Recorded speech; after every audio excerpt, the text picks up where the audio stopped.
नमस्कार मित्रांनो, trending Marathi education या करंट अफेअरच्या मराठी एज्युकेशन चॅनलमध्ये आपले स्वागत आहे। तर मित्रांनो, आपण तुमच्यासाठी रोजच्या रोज चालू घडामोडीचे प्रश्न हे मराठीतून घेऊन येत असतो।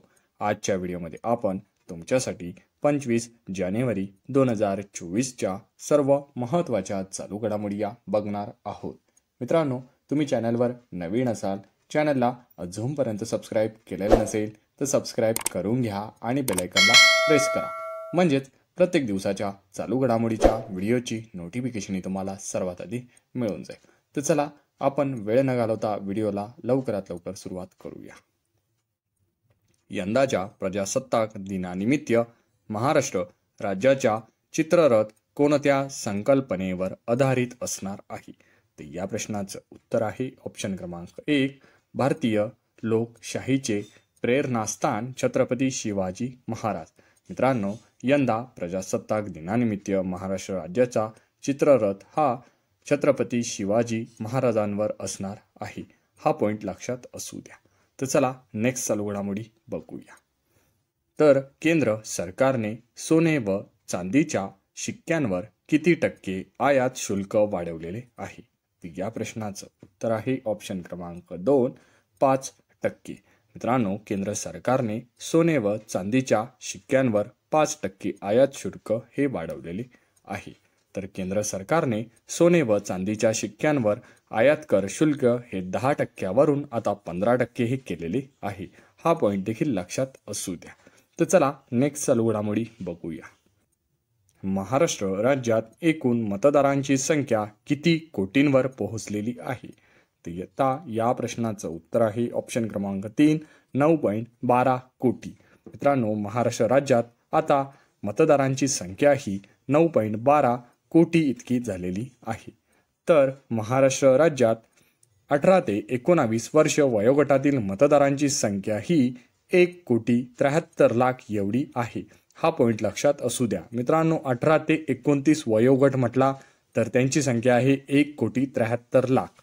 तर महाराष्ट्र राज्यात सर्वाधिक मतदार संख्या ही पुणे जिल्ह्यात आहे। हा पॉइंट देखील लक्षात असू द्या। मित्रांनो, सर्वात जास्त लोकसंख्या विचारली तर पुणे जिल्ह्यात, आणि महाराष्ट्र राज्यात सर्वाधिक कमी मतदारांची संख्या विचारली तर ती सिंधुदुर्ग या जिल्ह्यात आहे। हे सर्व 3 पॉइंट लक्षात असू द्या। तर चला नेक्स्ट चालू घडामोडी बघूया। ICCच्या वर्षातील सर्वोत्तम वन डे क्रिकेट संघाच्या कर्णधारपदी कोणाची निवड ही करण्यात आलेली आहे? तर आता ICCने वर्षातील सर्वोत्तम क्रिकेट संघाच्या कर्णधारपदी ऑप्शन क्रमांक 4 रोहित शर्मा याची निवड ही करण्यात आलेली आहे। तर ICCने जाहीर केलेल्या वर्षातील सर्वोत्तम क्रिकेट संघामध्ये 6 भारतीय खेळाडूंचा समावेश हा असणार आहे। तर ICCने जाहीर केलेल्या वर्षातील सर्वोत्तम क्रिकेट संघाच्या कर्णधारपदी पॅट कमिन्सची निवड ही झालेली आहे। हा देखील पॉइंट लक्षात असू द्या। मित्रांनो, पॅट कमिन्स हा डिसेंबर महिन्याचा प्लेअर ऑफ द मंथ देखील आहे। हा पॉइंट देखील तुम्ही लक्षात ठेवला पाहिजे। तर मित्रांनो, ICCच्या वर्षातील सर्वोत्तम कसोटी क्रिकेट संघामध्ये 2 भारतीय खेळाडूंचा देखील समावेश हा करण्यात आलेला आहे। हे सर्व पॉइंट लक्षात असू द्या आणि आपण घेत असलेले करंट अफेअरचे प्रश्न हे एका वहीमध्ये नोट डाऊन करून ठेवा। मित्रांनो, मी तुम्हाला वारंवार सांगत आहे, कारण याचा फायदा तुम्हाला येत्या परीक्षेमध्ये नक्कीच होणार आहे। तर चला वेळ न घालवता आपण नेक्स्ट चालू घडामोडी बघूया। केंद्रीय कृषी मंत्रालयाच्या आकडेवारीनुसार देशात 2023-24 रब्बी हंगामात किती लाख हेक्टर गव्हाची पेरणी ही झालेली आहे? तर या प्रश्नाचं उत्तर आहे ऑप्शन क्रमांक 1, 336। मित्रांनो, केंद्रीय कृषी मंत्रालयाच्या आकडेवारीनुसार देशात 2023-24 रब्बी हंगामात 336.96 लाख हेक्टर गव्हाची पेरणी ही झालेली आहे। भारतीय अन्न महामंडळाच्या माहितीनुसार देशात 2023-24 या रब्बी हंगामात गव्हाचे उत्पादन हे 114 दशलक्ष टन होण्याचा अंदाज देखील वर्तवण्यात आलेला आहे। हा देखील पॉइंट लक्षात असू द्या। तर चला नेक्स्ट चालू घडामोडी बघूया। भारतीय शेअर बाजार जगात कितव्या क्रमांकावर पोहोचलेला आहे? मित्रांनो, आपला भारतीय शेअर बाजार हा जगामध्ये ऑप्शन क्रमांक 3, 4 क्रमांकावर हा आपला भारतीय शेअर बाजार जगामध्ये पोहोचलेला आहे। तर भारतीय शेअर बाजार हा हाँगकाँग देशाला मागे टाकून 4थ्या क्रमांकावर पोहोचलेला आहे। तर मित्रांनो, भारतीय शेअर बाजाराचे मूल्य आता 4.33 ट्रिलियन डॉलर एवढे झालेले आहे। हा देखील महत्त्वाचा पॉईंट आहे, लक्षात असू द्या। तर चला नेक्स्ट चालू घडामोडी बघूया। देशात कोणता दिवस हा राष्ट्रीय बालिका दिन म्हणून साजरा करण्यात येतो? मित्रांनो, या प्रश्नाचं उत्तर आहे ऑप्शन क्रमांक 4, 24 जानेवारी।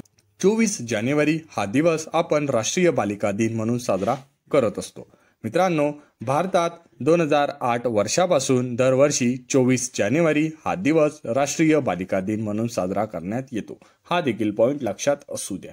तर चला नेक्स्ट चालू घडामोडी बघूया। Association of state transport undertaking या केंद्रीय संस्थेमार्फत देशात प्रथमच कोणता दिवस चालक दिन म्हणून साजरा करण्यात येणार आहे?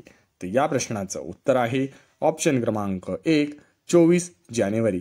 मित्रांनो, आता चालक दिन म्हणून 24 जानेवारी हा दिवस साजरा करण्यात येणार आहे। तर अशी माहिती association of state transport undertaking या केंद्रीय संस्थेमार्फत देण्यात आलेली आहे। हा देखील पॉईंट लक्षात असू द्या, प्रश्न विचारला जाऊ शकतो। चालक दिवस 24 जानेवारी। तर चला मित्रांनो, अशाच रोजच्या रोज करंट अफेअरच्या व्हिडिओ बघण्यासाठी ट्रेंडिंग मराठी एज्युकेशन चॅनलला तुम्ही अजूनपर्यंत सबस्क्राईब केलेलं नसेल, सबस्क्राईब करून घ्या आणि बेल आयकॉनला प्रेस करा, म्हणजे प्रत्येक दिवसाच्या चालू घडामोडीच्या व्हिडिओची नोटिफिकेशन तुम्हाला सर्वात आधी मिळून जाईल। मित्रांनो, व्हिडिओ हा तुम्हाला आवडत असेल तर व्हिडिओला लाईक हे जरूर करा आणि आपल्या जवळच्या वर्ग मित्रांना जास्तीत जास्त व्हिडिओ हा शेअर करा। याचा फायदा तुम्हाला आणि त्यांना नक्की होणार आहे।